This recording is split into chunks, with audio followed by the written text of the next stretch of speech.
उधर करनाल से बीजेपी सांसद अश्विनी चोपड़ा हालांकि अब ठीक हैं और जल्द ही लोगों से मिलेंगे, पर वो करनाल से ही एक और मौका चाहते हैं। इस बार चुनाव उनकी पत्नी किरण चोपड़ा लड़ेंगी। टोटल न्यूज से खास बातचीत में किरण चोपड़ा संघ, पार्टी और पीएम सीएम से क्या गुजारिश कर रही हैं, ये खास रिपोर्ट देखिए। करनाल से बीजेपी सांसद अश्विनी चोपड़ा की पत्नी किरण चोपड़ा शर्मा हमारे साथ हैं। किरण जी, आजकल करनाल लोकसभा को लेके बड़ी बड़ी जोर आजमाइश हो रही है। आप भी दावेदार हैं उसमें? अब ऐसा कुछ नहीं। अश्विनी जी की जब तक टर्म है तो मैं उनके क्षेत्र में कार्य कर रही हूँ। उनके जो काम है, जैसे आज शहीद हुए तो उनको नमन करने के लिए, श्रद्धांजलि देने के लिए मैं आई हूँ। सांसद जी की सेहत कैसी है अब? सांसद जी की सेहत अब बिल्कुल ठीक है और कुछ ही दिनों में आप देखोगे उनको घूमते फिरते, लोगों में आते जाते देखोगे आप। राजनीतिक गतिविधियां फिर शुरू करेंगे जल्द? ये अभी मैं कह नहीं सकती कि जैसे उनका स्वास्थ्य कहेगा वैसे वो करेंगे। पहले आप लोगों ने एक बार ये कहा था कि हमारे परिवार से कोई चुनाव नहीं लड़ेगा, इधर यू, योर सन और अश्विनी जी खुद, लेकिन बाद में आपने शायद यू टर्न ले लिया कि हम भी अगर मौका पार्टी देगी तो लड़ेंगे। यू टर्न नहीं लिया क्योंकि हम समाज सेवी हैं, समाज सेवा करते रहते हैं और पूरा विचार था कि हम नहीं लड़ेंगे।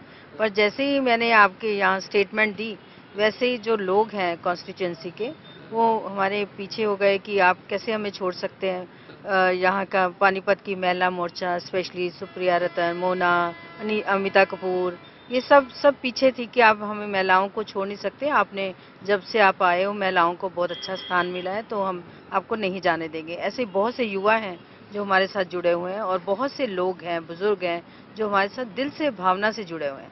तो उन्होंने मुझे प्रेशराइज किया कि आप ये मत कहिए कि आप नहीं लड़ेंगे। मैंने कहा ठीक है, मैं ये कह देती हूँ कि अगर मुझे संघ, संगठन और सीएम साहब और मोदी साहब चाहेंगे तो हम आने के लिए तैयार हैं। 5 साल लगभग खत्म होने वाले हैं आपके कार्यकाल के। इन 5 सालों में जो कुछ आपके मन में रहा होगा, जो एफर्ट्स आपने किए, सेटिस्फाइड हैं कि जितना हम कर पाए हैं या अभी कोई गुंजाइश थी?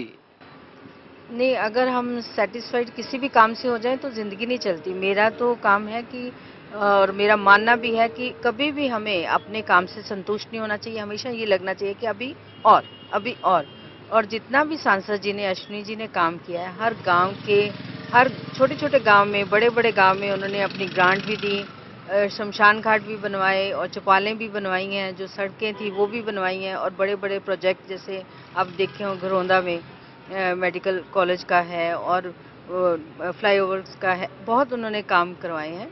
तो अभी भी वो भी सेटिस्फाइड नहीं, मैं भी सेटिस्फाइड नहीं। हमें लगता है कि अभी और समय भी मिलना चाहिए, ग्रांट भी और मिलनी चाहिए थी, ताकि और लोगों की जरूरतें बहुत है। जिस तरह से लोग चाहते हैं कि आप दोबारा चुनाव लड़े, आप खुद भी चाहते हैं कि हमारे मन में अभी बहुत कुछ करें, तो एक मौका और चाहते हो करनाल से?